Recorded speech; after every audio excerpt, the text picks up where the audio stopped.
came to court today to testify against our leader. No. To testify against Biafra. To testify against Biafra. Go ahead. Yes, to testify against Biafra. So I want to just give you information that the Minister of Interior of the zoo are imprisoned in Finland here, pushing these three guys. These three guys are these Urago boys and what they call it, Chinas and Wuru. In fact, this case is not going anywhere. Our Prime Minister is coming out. That's the only information I want to pass. Everybody should be happy. What happened in the court today is very, in fact, I don't know how to say it, but I'm very, very happy. And our Prime Minister himself, I'm very, very happy. When he saw us, he just waving hand to everybody, waving hand, smiling. That's the way I know that God have done it again. He is coming out very soon. Everybody should be happy. Yes, the court sitting today has actually play you guys the video. Will be huge in that court today. So when they saw us, they were shivering. They were shivering, so they don't know where to start. And let me tell you that our financial secretary has demolished the zoo in the court when they are interrogating him. In fact, this case is not going anywhere. Our Prime Minister is coming out. That's the only information I want to pass. Everybody should be happy. What happened in the court today is very, in fact, I don't know how to say it, but I'm very, very happy. And our Prime Minister himself, I'm very, very happy. When he saw us, he just waving hand to everybody, waving hand, smiling. That's the way I know that God have done it again. He is coming out very soon. Everybody should be happy. That is all. These three saboteurs, in fact, they have disgraced themselves and the entire generation because they don't expect what happened today to happen. That is all. I'm present in court today. So that's why I want to check something there. Yeah. Wow. Thank you very much. Wow. Thank you, Machineke Mazi Udodrege. I'm happy to have someone who is presently in the court.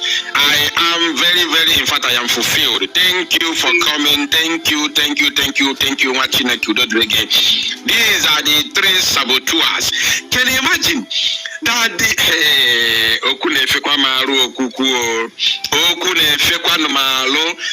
can you imagine that the Minister of Interior of the Zoological Republic of Animal Kingdom, Nigeria, who happens to be a Yoruba man, let me bring his name, hold on. The Minister of Interior of Nigeria is live in the court today, pushing Ndibo.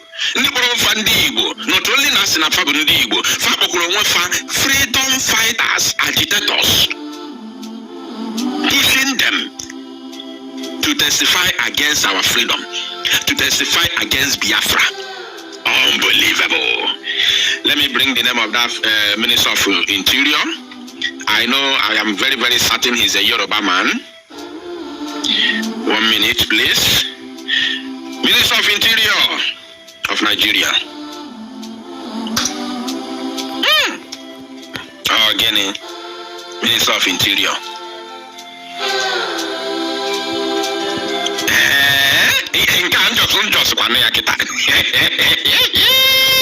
I just heard it now. The current Minister of Interior in Nigeria is Olubunmi Tuji-Ojo. Again, Olubunmi Tuji-Ojo is the current Minister of the Zoological Republic. Let me see if I can see his picture. Because I know that man, I know his picture. I have seen him. I've seen his pictures in several locations where he usually come to speak. I've even seen his videos. Let me show you.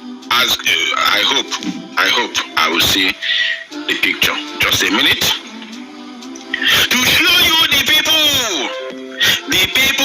who are whining and dining with Ndibolo Nwefa Biafran people, Ndibo. Ndibolo Nwefa Ndibo.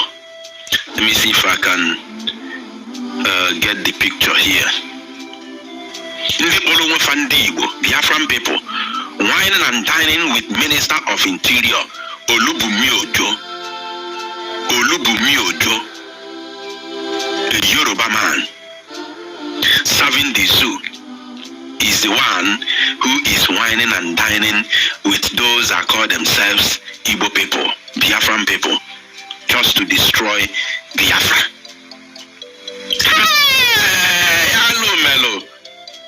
Hello, Melo Munnem. Hello, Mekwalo, Biafran Susubu Kwanakatanga. Hello, Melo, my people. Unbelievable. While I try to bring the pictures of Olubumi Ojo, let me welcome one person to come and speak to us, that we may proceed from there. Mazi Priest, please grab the microphone. Mazi Priest, can you hear me? Grab the microphone, please, and talk to us. Yes. Can you hear me? Clear. You are welcome. Please go ahead.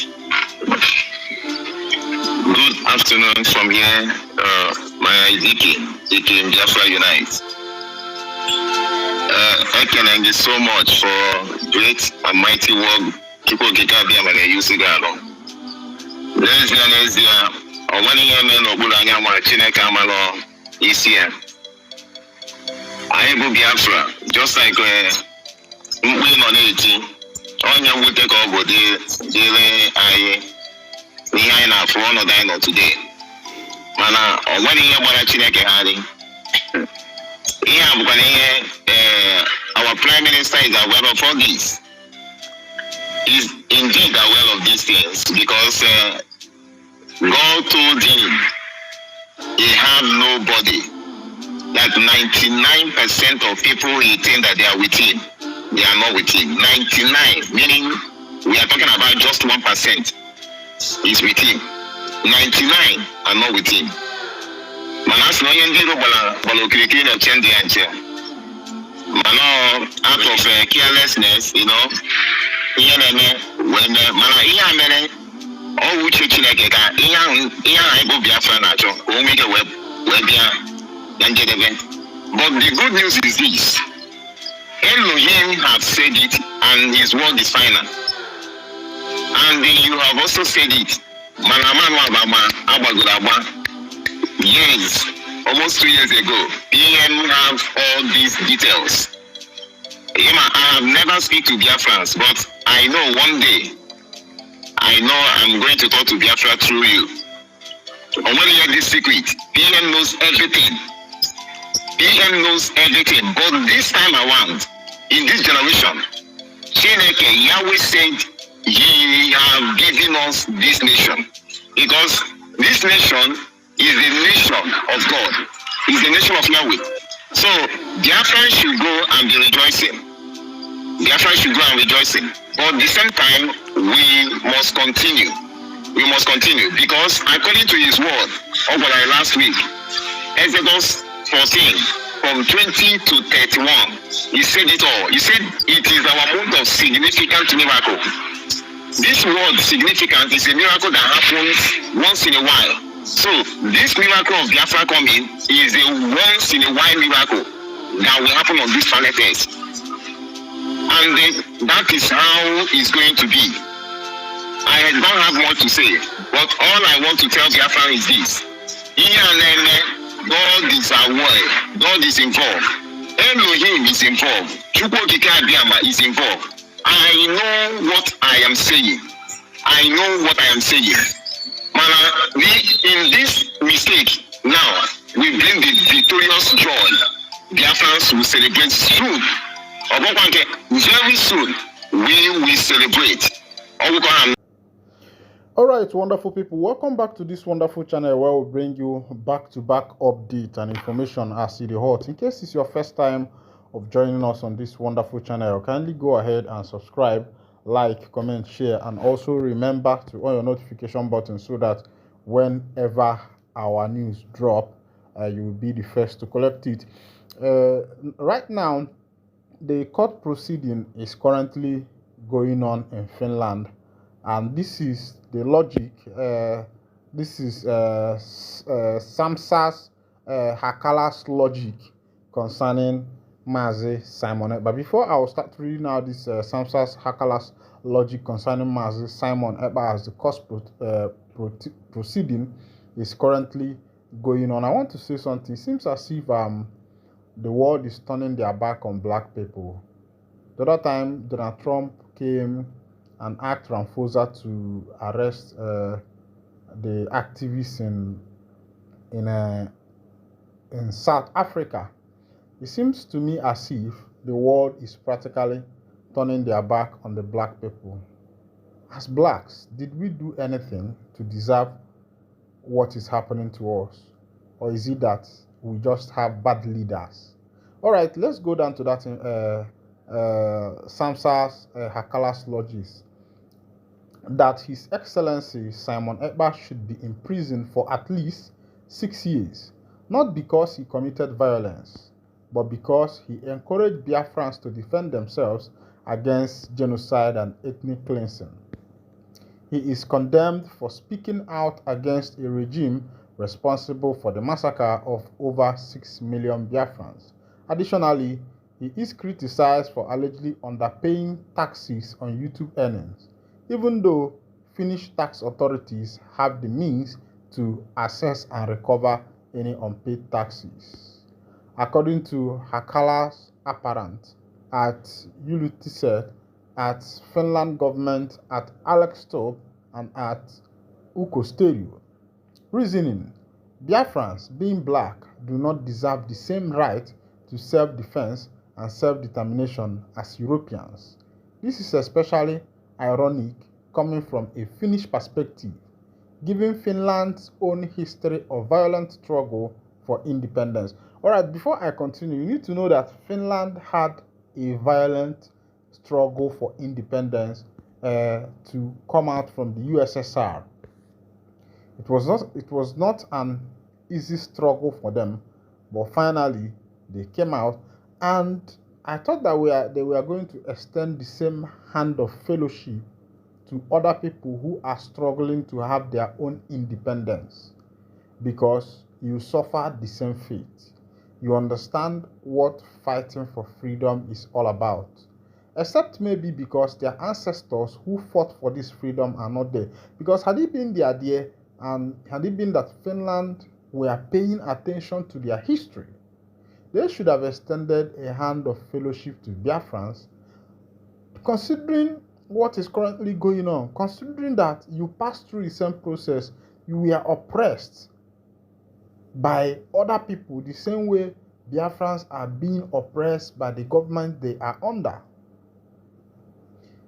A Biafran cannot do anything and go away with it. What other people do and go away with, once you get to Biafran's turn, you see the tide turning against them. El Zazaki, an activist who did a lot of things in Nigeria, was imprisoned in Nigeria, and he was still paid salary. And according to the last news I got, El Zazaki, his feeding was going into millions of naira, billions of naira, just to feed El Zazaki. His followers were doing a lot of protests, doing a lot of things in the northern part of Nigeria. Nobody did anything. They arrested El Zazaki, and after arresting him, the government was paying for his arrest, paying for his feeding and everything, because he is from the north. After the Nigeria Biafra War 1967 to 1970, the then head of state Gowon declared no victor, no vanquish, and that was when he introduced the 3R, which represents reconstruction, rehabilitation, and what's the other R again? I'll tell you. That one is reconstruction, rehabilitation, and reconciliation. Yes, reconstruction, rehabilitation, and reconciliation. And this reconstruction was not done anywhere in the southeastern part of Nigeria. It was Lagos that was reconstructed. It was the southerners and the westerners, the northerners that were rehabilitated. It was them that were still reconciled. There was no reconstruction, there was no reconciliation or rehabilitation Rather, the Igbo people who had their money in the bank were given only 20 pounds to start over again. And today, Igbos are billionaires all over Nigeria, all over the world, buying lands in choicest places in Lagos, choicest places in Abuja, choicest places in Plateau, choicest places, all these places. And what is currently going on in Lagos now is that Igbo are being oppressed. There is a lot of demolition going on in Lagos State. And these houses that are being demolished are the houses of Igbo, the Biafrans. They are the houses of Biafrans that have been demolished. Not that these houses are in a contradicted area. They had CFO. They went to the government of then in Lagos State to acquire their CFO. And now the present government is demolishing the houses. Some of these people that their houses have been demolished, they are living abroad. And they believe that they have secured the land there in Lagos State where they can come home and have their rest. But I don't blame the Lagosians.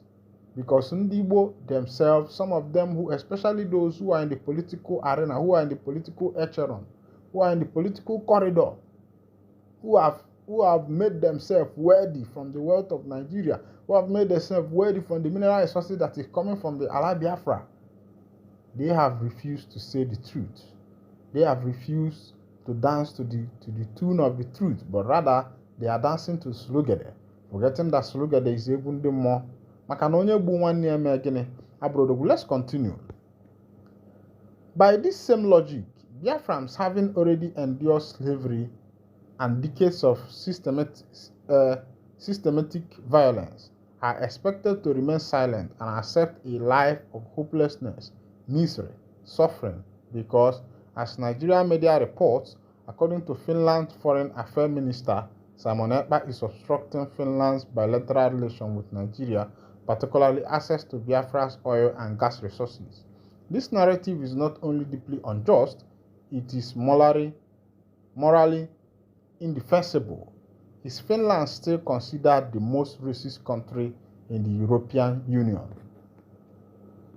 Are you seeing what is going on?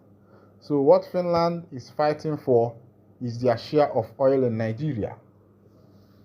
Is their share of oil so that they will not lose the oil that they are getting from Nigeria, and they are fighting for this because they don't want to lose out. They want to maintain the relationship. You need to understand that part of this relationship you see in the world going on in the world power is not as a result because of likeness, as a result of favoritism. It's as a result of what these big nations can get from Africa. Look at Burkina Faso,